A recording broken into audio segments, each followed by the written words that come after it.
Mesdames et messieurs, bonjour. Bienvenue sur votre nouvelle édition intitulée Mac Actu. Cette émission qui a pour but de faire la rétrospective, n'est-ce pas, sur certains éléments ayant marqué le cours du mois. Justement, en cet instant où nous vous parlons, nous allons essayer de vous faire le briefing des grands axes, n'est-ce pas, composant ce journal. L'élément de synthèse avec Bagatema. Répétitive dont sont victimes les marchés camerounais à l'instar du marché central de Douala pose d'épineux problèmes des installations anarchiques. Plus loin, c'est-à-dire à l'international, on a assisté au sommet de Copenhague sur le réchauffement climatique qui a permis aux chefs d'État des pays riches d'octroyer des aides pour la protection de la nature aux pays africains. Pendant qu'on s'acheminait à la fin de ce sommet, les chrétiens du monde célébraient la fête de la Nativité et de Nouvel An le 24 et 31 décembre aux couleurs des festivités. C'est ainsi que l'on pouvait voir les uns et les autres se trémousser à travers les rues de Douala. Il n'en est pas moins que le chef de l'État a prononcé son traditionnel discours de fin d'année à la nation camerounaise avec les promesses qui s'en ont suivi. Des promesses aux festivités plus qu'un pont. L'équipe de BTV et son PDG Eric Etonde ont organisé le 23 et 30 décembre en partenariat avec Calypso TV des séries de spectacles et de concerts en compagnie des artistes de renom, et ce en herbe pour le lancement de la grille des programmes de l'année 2010. Nous n'oublierons pas nos valeureux lions indomptables qui ont réussi à décrocher leur ticket qualificatif pour la CAN et la Coupe du Monde 2010 face aux Marocains à Fès le 14 novembre dernier.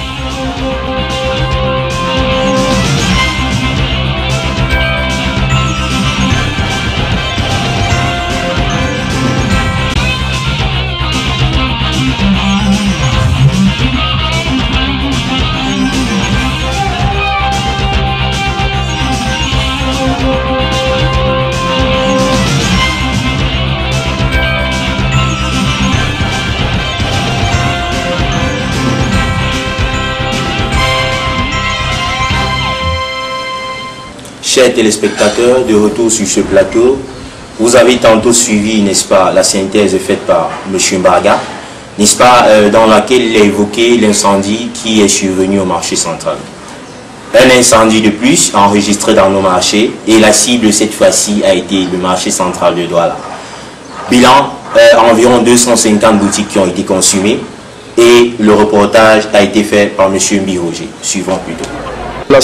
Désolation et pleurs sont les signes que dégageaient les visages de ceux-là qui s'étaient financièrement investis pour faire plaisir aux populations en cette période de fête. Et aussi ceux-là venant rembourser cet effort. La seule raison n'étant autre que cette grande fumée, accompagnée de monstrueuses flammes consumant sur leur passage, boutique après boutique. N'eût été l'intervention musclée des sapeurs-pompiers, seule la fin nous aurait fait constater les dégâts. Dégâts s'élevant à des centaines de millions, car la présence des fêtes imposait un gros investissement pour la réception d'une clientèle. Déterminer l'origine véritable des flammes serait chose précoce face au désarroi de la population. Néanmoins, nous avons pu recueillir des propos de quelques imminentes personnalités à l'instar du délégué du gouvernement Fred Tonnet et du maire de Douala 2e, Denise Fampou. Ces phénomènes répétitifs, à l'instar de celui du marché central de Yaoundé, du marché Mbopi et bien d'autres marchés de notre pays, viennent ainsi soulever l'épineux problème des installations anarchiques et du vieillissement accentué des infrastructures dans nos marchés. C'est un Mbiroger, Mac Actu.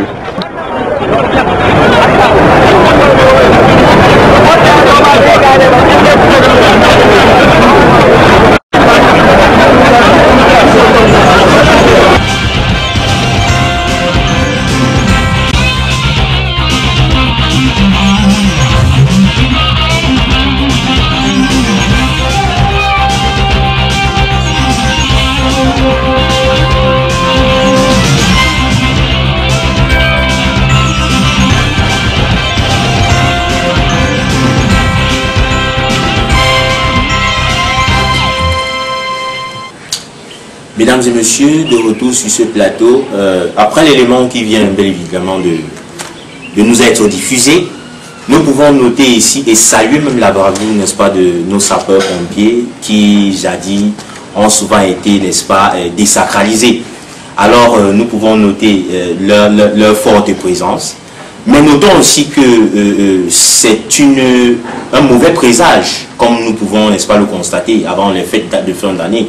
Mais notons quand même que tout ce qui commence bien finit bien, bien que l'incendie ait été quelque chose de négatif. Alors, sans plus tarder, nous allons passer au prochain élément, qui est celui, n'est-ce pas, de Copenhague. Vous avez vu cette conférence qui était basée sur le réchauffement rapide de la planète, qu'on vit depuis quelques instants. Mais écoutez plutôt l'élément qui passera juste après. Affligeant, consternant, un désastre pour les associations et les écologistes. Pacte suicidaire pour le Soudan, coup d'État contre les Nations Unies pour le Venezuela.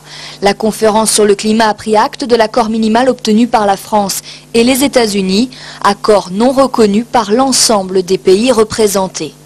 Après 12 jours de sommet, voici ce qui a été décidé.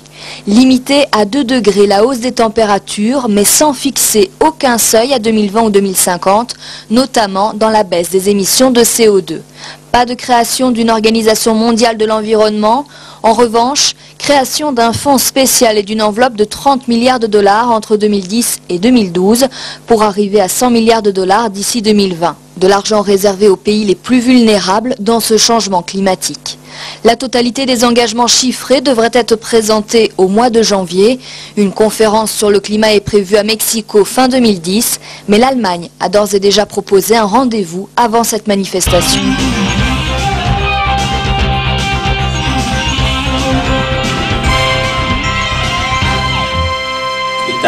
De retour sur ce plateau, nous avons dans notre studio, M. Mbaga, n'est-ce pas, pour plus ample information sur le sommet de Copenhague.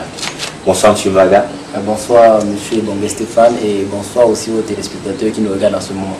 Et nous vous souhaitons un bon retour sur la terre camerounaise. Merci beaucoup. Et comment avez-vous trouvé le climat de Copenhague? J'ai trouvé que le climat de Copenhague était déjà un bon climat.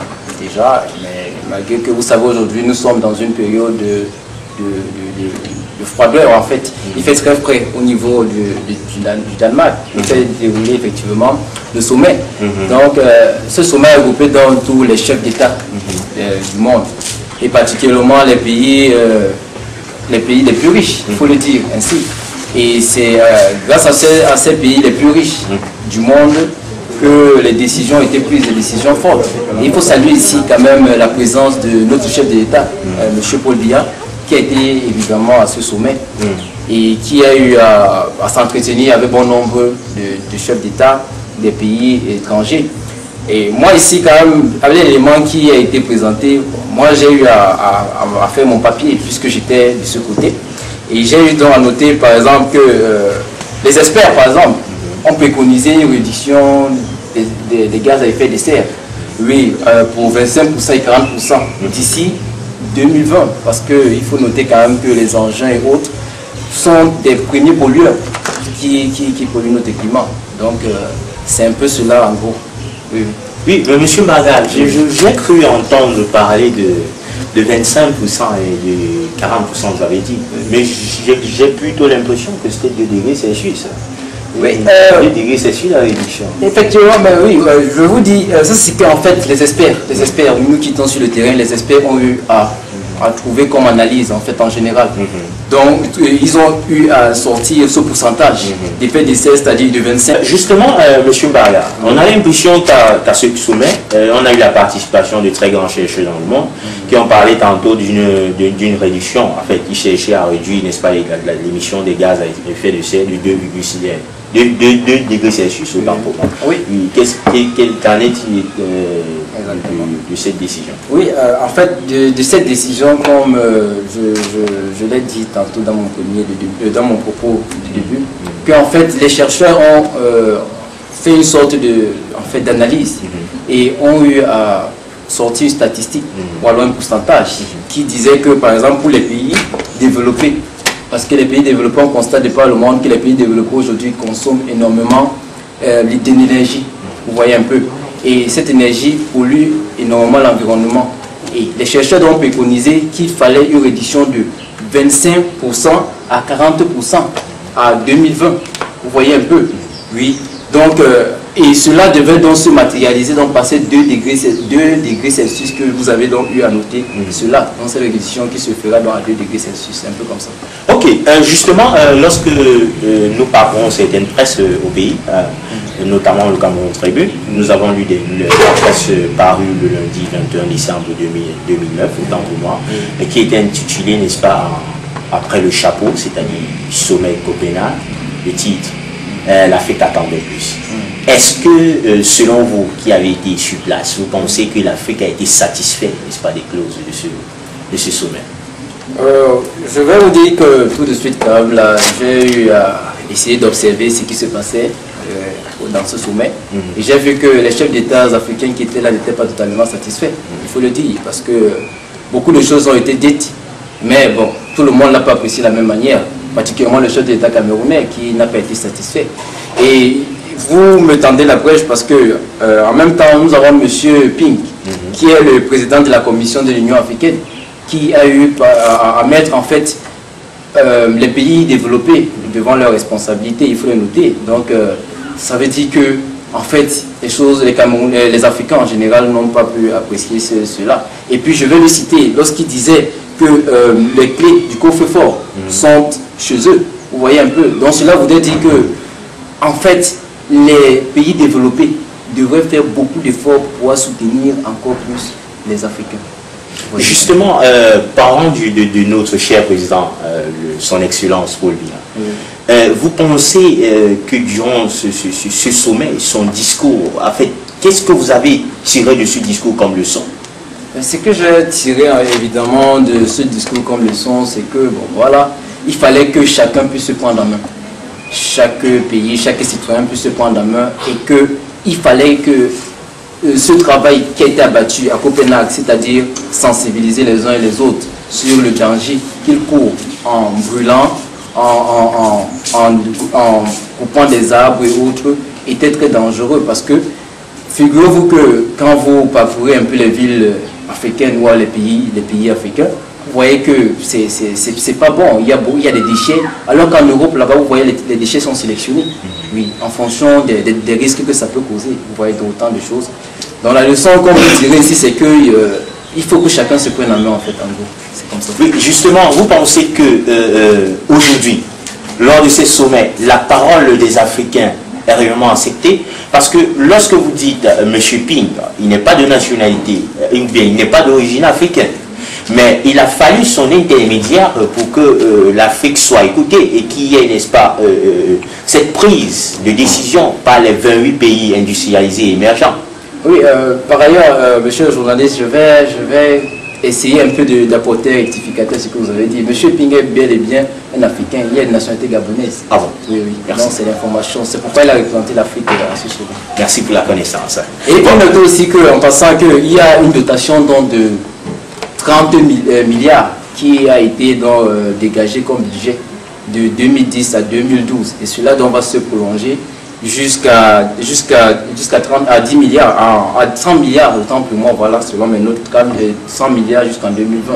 Donc c'est un peu comme ça, c'est l'information exclusive qu'on peut donner aux téléspectateurs qui nous regardent. Ok, merci M. Mbaga pour votre disponibilité, dans l'espoir de vous revoir tout à l'heure. Merci beaucoup, merci. Ok. Mesdames et messieurs, nous allons enchaîner, n'est-ce pas, avec l'autre élément. Les fêtes de fin d'année, elles sont ce qu'elles ont. Et nous allons noter que, généralement, on pense toujours à Dieu à la fin d'année, parce qu'il faudrait, n'est-ce pas, meubler toute l'année qui a été passée, en disant merci, n'est-ce pas, à ceux du Créateur. C'est justement ce qui a marqué les journées du 24 et du 31 décembre 2009, où Christ était à l'honneur. Les chrétiens, n'est-ce pas, n'ont pas manqué de renouveler leur attachement à celui, n'est-ce pas, qu'ils appellent Dieu Tout-Puissant. Ceci à l'occasion, n'est-ce pas, de fête de la Nativité et du Nouvel An. Notre reporter, n'est-ce pas, Sandrine Etamé, était sur le Adoration, louange, prière, prédication, voilà en quelque sorte le lexique de célébration de l'enfant Jésus qui avait immobilisé un parterre de croyants à l'église évangélique du Cameroun de Bonabéry. Il s'agissait donc de signifier son dévouement total à celui qui, selon les saintes écritures, a envoyé son fils unique Jésus afin que nous soyons sauvés, mais aussi de le remercier, non seulement de nous avoir témoigné son amour durant toute l'année, mais de nous permettre d'amorcer la nouvelle année.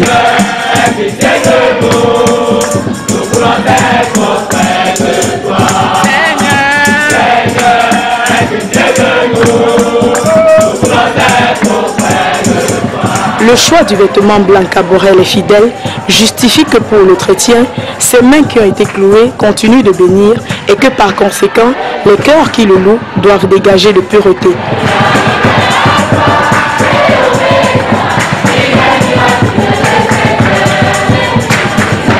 Pureté donc, pour parler de la nouvelle alliance avec Dieu, bien que ce qui ressort de plus en plus de notre quotidien, c'est la saturation des débits de boissons avec le port de ces vêtements blancs concentrés à Dieu.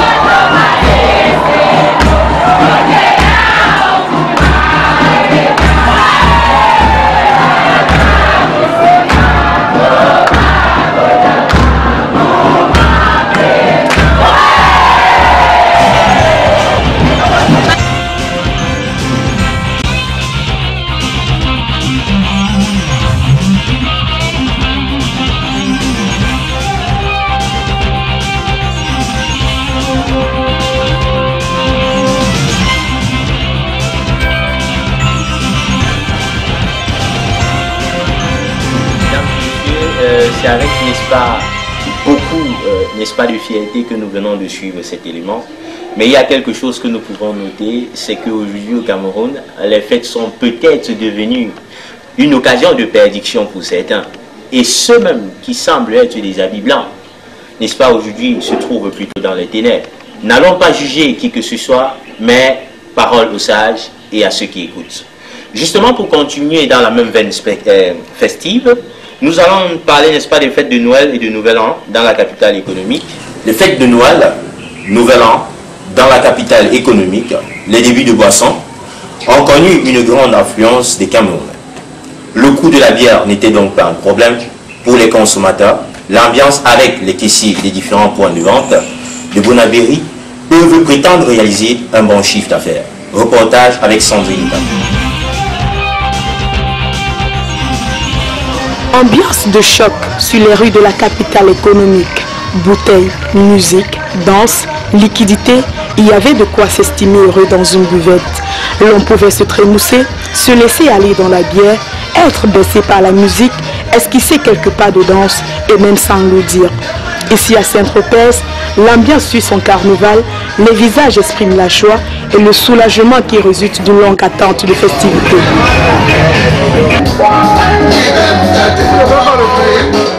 Bonne année!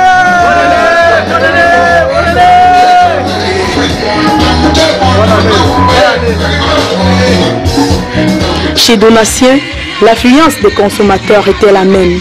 La chaleur y régnait comme dans tout un bon point chaud, avec des excès qui, côté boisson, étaient rares, même dans les nightclubs, à l'instar de 380. Mais par contre, du point de vue sécurité, on donne lieu à l'accident de circulation au quartier d'Ifin Gaudron. Des blessés victimes de la mauvaise conduite ont été conduits à l'hôpital Bonassama. En tout cas, pas de mort enregistrée, comme pour dire que la fête aura été belle.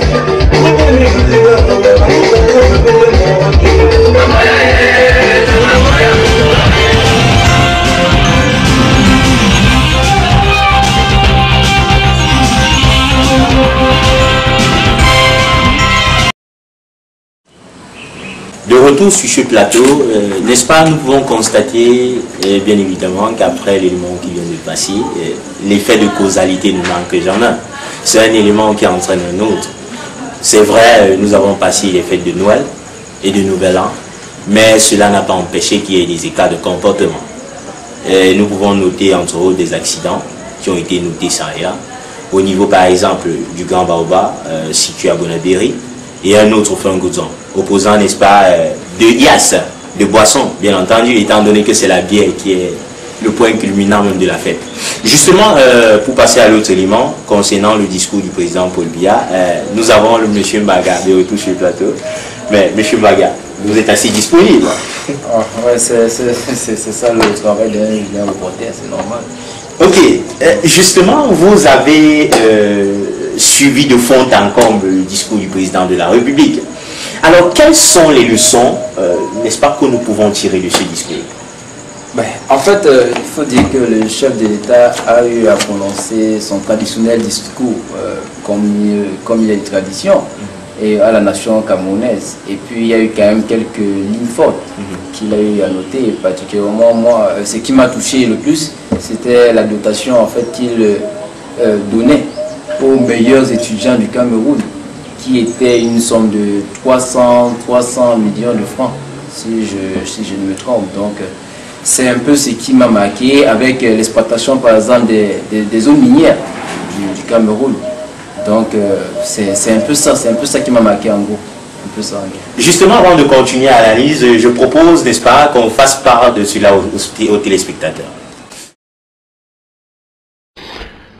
Camerounaises, Camerounais, mes chers compatriotes, au cours de l'année qui s'achève, le Cameroun, comme la plupart des pays, a évolué dans un contexte encore fortement marqué par la crise économique et financière mondiale. Désormais sur BTV, des films, des téléfilms, des sitcoms, des programmes jeunesse, des programmes religieux, de la musique, du sport, des documentaires. Tout ceci sur votre chaîne BTV, la chaîne du futur. BTV, la chaîne du futur.